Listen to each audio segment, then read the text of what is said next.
자, 우리 한번 상상해 볼까요? 지금으로부터 무려 2600년 전 고대 그리스의 도시 밀레토스입니다. 그곳에선 말이죠. 하늘에서 번개가 치면 아, 제우스 신이 화나셨구나 하고 생각했어요. 땅이 흔들리면 포세이돈 신이 분노했나 보다 하고요. 그러니까 세상 모든 일이 예측 불가능한 신들의 기분에 따라 결정되던 그런 시대였던 거죠. 바로 그런 세상에 탈레스라는 사람이 나타납니다. 그런데 이분은요, 똑같은 세상을 보면서도 질문이 완전 달랐어요. 대체 누가 이런 일을 일으키는가가 아니라 대체 무엇이 이런 현상의 원인인가 하고 물었던 거죠. 초자연적인 신의 이야기가 아니라 자연 그 자체에서 원인을 찾으려는 이 생각의 전환, 이게 바로 인류 지성사에서 어마어마한 혁명의 시작이었습니다. 아니, 근데 그 질문이 대체 왜 그렇게 대단한 거냐고요? 그걸 제대로 이해하려면 먼저 텔레스가 살았던 시대를 좀 더 깊이 들여다봐야 해요.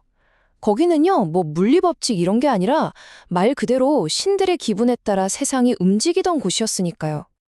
그러니까 딱 비교가 되죠. 한쪽은 신이 화나셨다는 이야기로 모든 설명이 끝나는 거고요. 다른 한쪽은 아니야, 분명 어떤 자연적인 원인이 있을 거야 하고 파고드는 겁니다. 탈레스가 연 길이 바로 이 두 번째 길이었어요. 그는 그냥 신화만으로는 만족할 수가 없었던 거죠. 이성적인 설명, 근거를 원했던 겁니다. 자, 이렇게 이성적인 근거를 찾다 보니까 정말 단순하면서도 와, 진짜 깊이 있는 질문에 도달하게 됩니다. 그리고 바로 이 질문이 서양 철학과 과학의 문을 그냥 활짝 열어젖혔다고 할 수 있죠. 여러분, 한번 생각해 보세요. 역사상 최초로 누군가가 이 세상 모든 게 단 하나의 자연적인 원리로 설명될 수 있지 않을까? 하고 물어본 거예요. 이 질문을 던졌다는 그 자체가 진짜 대단한 혁신이었어요. 왜냐면 이 질문 속에는 어쩌면 세상은 그냥 마구잡이로 돌아가는 게 아니라 어떤 질서가 있고 우리가 이해할 수 있는 시스템, 즉 코스모스가 아닐까? 하는 생각이 깔려 있었거든요. 그래서 그가 내놓은 답이 뭐였을까요? 바로 물이었습니다. 네, 물이요. 물론 지금 보면 틀렸죠. 당연히 틀렸는데, 근데 그게 중요한 게 아니에요. 진짜 핵심은요, 저 멀리 올림푸스 산에 있는 신이 아니라 바로 우리 눈앞에 있는 물이라는 걸로 세상을 설명하려고 시도했다는 그 자체예요. 이게 진짜 어마어마한 도약이었던 거죠. 그리고 그냥 아, 물인 것 같아 하고 끝낸 게 아니에요. 아주 중요한 거 바로 관찰을 했습니다. 생각해 보세요. 물은 딱딱한 얼음이 되기도 하고 흐르는 액체였다가 눈에 안 보이는 수증기가 되기도 하잖아요. 또 살아있는 모든 건 물이 또 필요해 보이고요. 공기 중에도 우리 몸 안에도 습기는 어디에나 있죠? 이런 것들 하나하나가 탈레스에게는 신화보다 훨씬 더 확실한 증거였던 겁니다. 자, 그런데 탈레스는 그냥 책상에 앉아서 생각만 하는 그런 사람이 아니었어요. 그는 자기가 발견한 이 새로운 생각의 방식, 즉 이성적인 사고가 진짜 현실 세계의 문제를 푸는 데 쓰여야 한다고 믿었거든요. 그게 어떻게 가능했는지 한번 볼까요? 자, 장면을 바꿔서 이집트라고 한번 상상해 보세요. 거대한 피라미드 앞에 탈레스가 서 있습니다.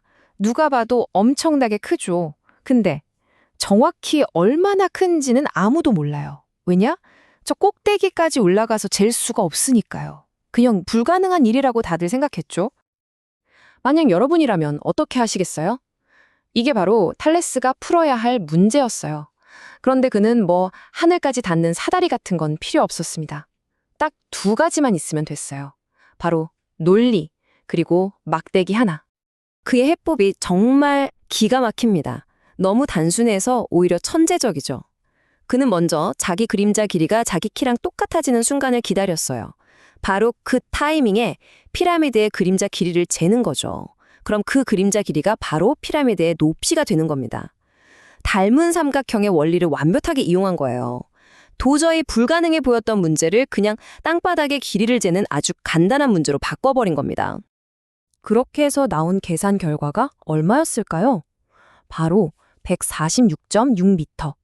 이게 지금 우리가 알고 있는 실제 높이랑 거의 차이가 없어요. 정말 놀랍지 않나요? 순전히 머릿속의 이성만으로 세상에 감춰진 비밀을 파헤친 거죠. 사실 이 피라미드 이야기는 탈레스의 천재성을 보여주는 그냥 맛보기 같은 거예요.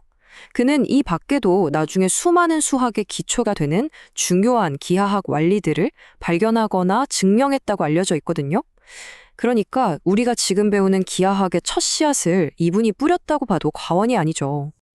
자, 탈레스의 시선은 땅에만 머물지 않았습니다. 그는 똑같은 이성의 눈을 들어서 하늘을 보기 시작했어요. 그리고 우주의 비밀을 하나씩 풀어나가기 시작했죠. 그의 업적 중에 아마 가장 유명하고 거의 전설처럼 내려오는 이야기가 바로 일식을 예측한 일일 거예요. 모두가 일식을 보면서 아, 신이 노하셨다. 끔찍한 일이 벌어질 징조다 하고 두려워할 때 탈레스는 아니, 저건 그냥 예측할 수 있는 자연현상일 뿐이야 라는 걸 보여준 거죠. 심지어 날짜까지 정확하게 기록으로 남아있어요. 기원전 585년 5월 28일, 바로 그날 정말로 일식이 일어났는데 하필이면 두 나라가 한창 전쟁을 벌이고 있는 그 한복판에서 일어난 거예요.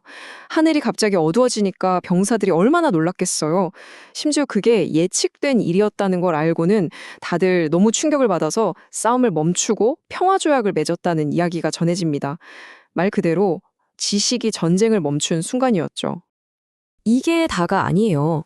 그는 1년이 365일이라는 걸 계산해냈고 낮이 가장 긴 날과 가장 짧은 날, 즉 하지와 동지도 알아냈어요. 그리고 여기서 더 나아가서 아주 실용적인 조언까지 남겼는데요. 뱃사람들한테 말이죠. 밤하늘에 거의 움직이지 않는 별, 바로 북극성이 있는 작은 곰자리를 보고 방향을 잡으라고 알려줬어요. 그냥 두렵고 신비롭기만 했던 밤하늘을 안전하게 길을 안내하는 아주 믿음직한 지도로 만들어준 셈이죠.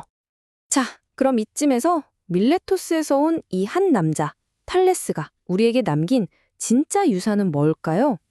그건 단순히 어떤 발견 하나, 정리 하나가 아니에요. 탈레스의 유산을 한 단어로 표현한다면 저는 뿌리라고 말하고 싶어요. 바로 이 탈레스라는 뿌리에서부터 왜? 라고 묻는 철학이, 세상을 재는 기하학이, 그리고 우주의 지도를 그리는 천문학이, 이런 서양 지성의 거대한 나무가 자라나기 시작한 거죠.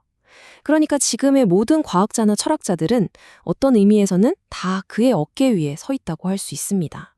이건 그냥 제 생각이 아니고요. 역사상 최고의 천재 중 한 명으로 꼽히는 아리스토텔레스가 직접 탈레스를 철학의 아버지라고 불렀어요. 그만큼 그가 시작한 생각의 변화가 모든 것의 근본이었다는 뜻이겠죠. 참 대단한 건요.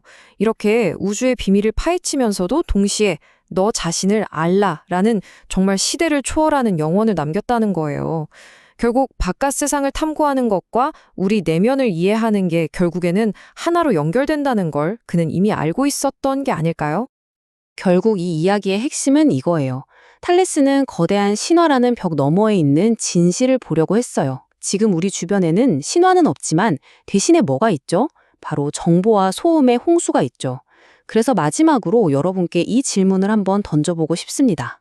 과연 우리는 탈레스가 그랬던 것처럼 이성과 증거, 그리고 비판적인 생각을 무기 삼아서 이 복잡한 세상을 어떻게 헤쳐나가야 할까요?